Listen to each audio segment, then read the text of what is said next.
Back on Offsides on CFRC 101.9 FM, it's Kingston's most listened to hour-long sports talk program, and as always, we interview the key people involved in sports in this city, and though he is almost a world away, we are very pleased to be joined by the Kingston native, former head coach of the Kingston Frontenacs, and now, of course, assistant coach with the Florida Panthers in the National Hockey League. Jim Hulton joins us on the line. Sir, really appreciate you giving me some of your time today. Thanks very much.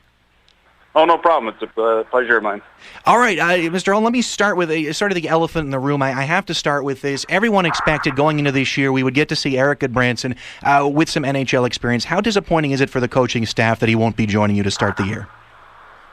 Well, I think anytime someone makes your team and suddenly they're not there, it's disappointing, but I think it's probably a bigger disappointment for Eric. But on the flip side, I think all of us, no matter what our involvement is, understand it's a business, and sometimes there's business decisions made for the good, and sometimes it's made for the bad. So down the road, I guess we'll be able to decide which side of the ledger this one fell on. And is there a sense there that a sense of just knowing that you do have his rights, that it's not the end of the world? Is this really just a minor setback for the team's relationship with Eric? Oh, absolutely. I mean, everyone's professional in the business, and I think whether it's the agent involved or Eric and his family or the Panthers, I think everyone knows that negotiations are part of the business, and you don't hold any grudges one way or the other. And Eric's going to have a long and successful career, and hopefully most of it spent in a Florida Panther outfit. Mm-hmm. So let us know sort of how he looked to you. We heard lots of impressions from the newspapers that he made a great impression at training camp. How much to you did Eric Goodbranson resemble an NHL-caliber defenseman? Well, pretty darn close. I mean, I think the biggest tribute to him is that he got better every day. When he came in, I think there was a lot of nerves, understandably, at the rookie camp, and he fought the puck a little bit, but suddenly when the big boys get on the ice, true to form as any good player, he got better with better players. And once he got comfortable with his surroundings here, he just seemed to take off. You know, when he came to Kingston, and people immediately thought he would be in Kingston for 2 years and he'd be gone, there was no question. But this year, the question arose because he missed so many games with the Frontenacs last year. People were concerned that he didn't have enough development time to make it. In your mind, did he at all resemble someone who had been adversely affected by missing all those games, or did it seem like he had had 2 full years of OHL experience? Well, you know what? From somebody that's got a big background in junior hockey, all the kids are different. And I think with Eric, because he bounced back and he played at the end of the year, it wasn't as though, I think if you miss the second half of your season and it affects your off-ice training, then you'll notice it on the ice. But his was the opposite. He missed most of his time in the first half. You know, he had a great experience at the under-18, and he had all summer to train, so he really didn't miss a beat. He didn't look out of place at all. Well, it's great to hear. We're on the line with Jim Hulton, the Kingston native and assistant coach with the Florida Panthers in the NHL. Of course, most recently announced that Eric Goodbranson will be returned to the Kingston Frontenacs, makes his junior debut for this season tonight in Brampton as the Frontenacs take on the Battalion. And, Coach, when you look at a roster at the beginning of the year, the big concern for a lot of people looking at Florida and Eric making the team was that there were so many defensemen on one-way contracts. As a coaching staff, do you at all have to take that into account, knowing that were Eric to make it, it might put the management structure into a bit of a difficult position, or are you basically asked to evaluate the roster irrespective of what everyone's contract situation is? Well, the nice part at this level is your job description is very narrowly defined and very plainly described, and you're right. Budget decisions and contract decisions are those of management, and we take our cue from management, and the refreshing part of our situation here is that Dale Talon, he made it clear not only to our staff but also to the players that our job was to take the best players out of training camp, and that's why you have a camp. So it was up to him to juggle the numbers, and he luckily just allowed us to pick the best players, and we felt Eric was one of those. Mm-hmm. Now that he's been returned to the Frontenacs, what has the team's parting words been for him, and what does he most need to work on this year with the Frontenacs? Well, I think what we told him is just to continue to build on the great experience that he had here. I mean, he obviously made a very, very favorable impression on coaching staff, on management, on his future teammates. And the one thing, again, having coached junior for a long time, is you have to safeguard against a little bit of a lull when kids go back. They tend to try to do too much because they've had such a great experience. And the best players in the world are the ones that keep their job simple and do the simple things the best on a regular basis. So that's what we tried to impart upon him. And we just told him that he's a part of us. You know, we're going to be in constant contact.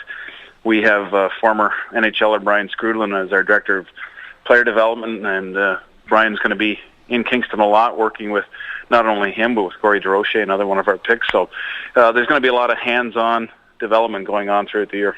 Yeah, and I wanted to speak to you as well about Corey DeRoche. Of course, was returned much earlier than Eric was, a bit of a later round pick. What does the future hold for him with Florida, and how impressive was he? Of course, being able to make main camp was a huge accomplishment for him.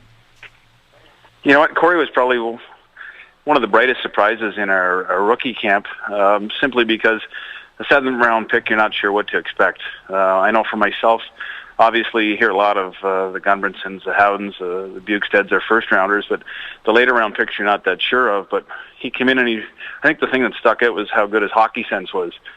You know, and it's a great foundation to have. And once he increases his strength and his experience, I think he's going to have a bright future. You mentioned several times there that your experience as a junior coach has really helped you in this role. And a Frontenacs fan asked me to be sure to ask you this question. You've had a few years now, obviously, to settle into the pro game. But when you made that jump from the OHL with Mississauga into Florida and the NHL, how much did your coaching style, your coaching theories have to adjust going from the junior game to the professional game? Well, you know what, the game itself is still the same, but you have to be willing to adapt and figure out there's certain systems that work in junior that don't work in pro simply because the skill level is higher.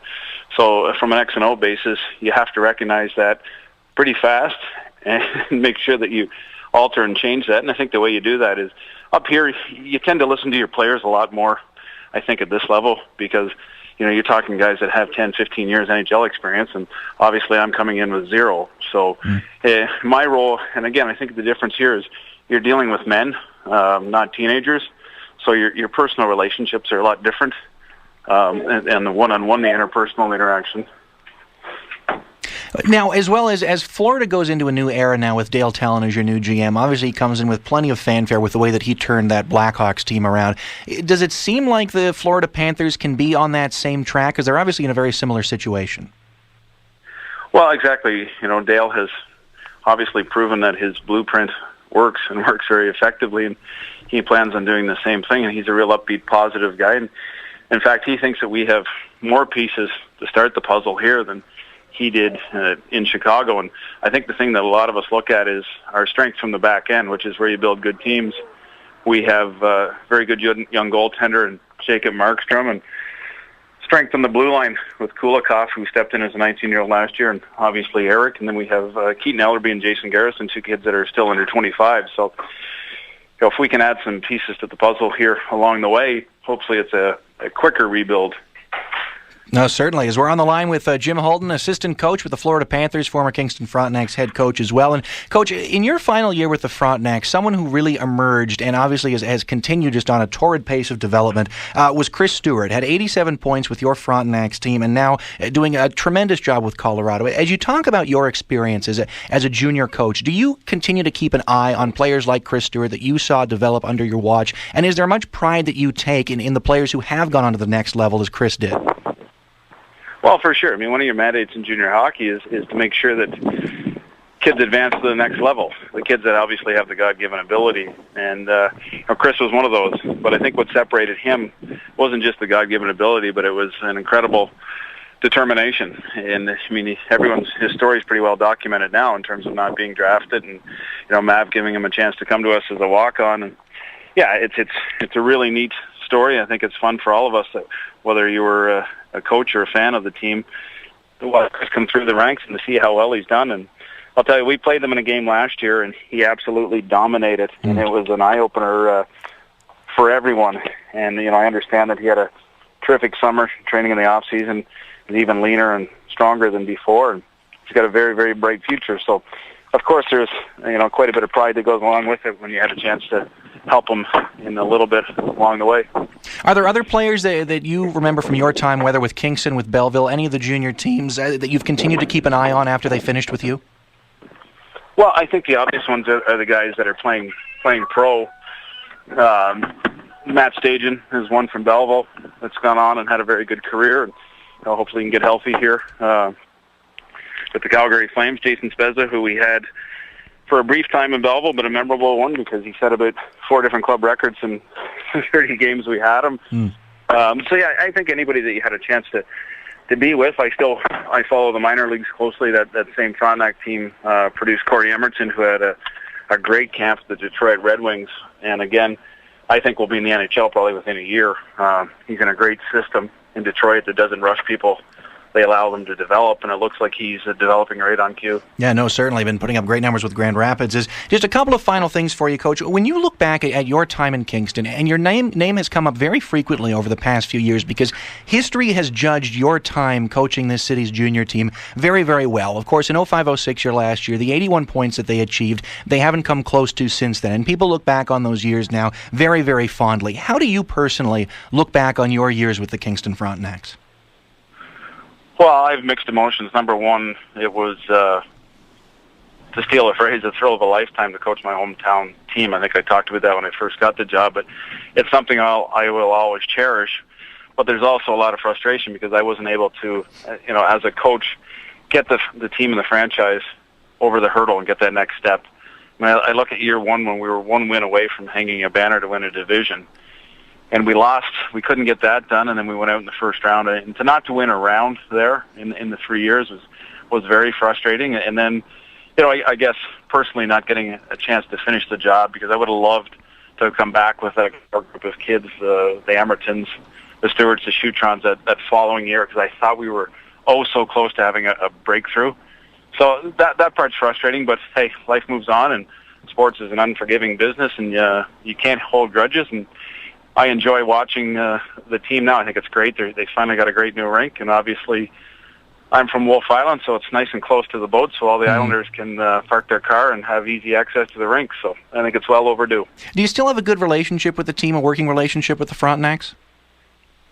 I do. I still keep in contact with Craig Balfour, the athletic therapist. I didn't have a chance to see Mav or Doug Springer this summer. We were back, but when you're only back for a limited amount of time, it's very hectic, and I bumped into Doug Gilmore just before he got the job. Didn't know he was heading there, but again, yeah, it's a good relationship. I don't think it's something that we talk on a regular basis, but I think we keep track of each other's progress and wish each other well. No, certainly. And a final thing for you, Coach. This Friday, we've got a big game coming up for your old team, the Frontenacs. They're hosting the Oshawa Generals, who are, of course, part owned by your head coach, Peter DeBoer. So do you guys have a bet on that game? We don't. We have bigger fish to fry trying to make sure that we get this Panther team out of the gate in a hurry. I think both of us follow the OHL extremely closely because of the number of years we spent there, but we try to keep our allegiances to ourselves. Of course. Well, I'm glad you've got your priorities straight, and Coach, really appreciate you giving me some of your time this afternoon. Thanks very much. Thanks, anytime. Okay, that's Jim Hulton, assistant coach with the Florida Panthers of the National Hockey League, of course, former head coach of the Kingston Frontenacs.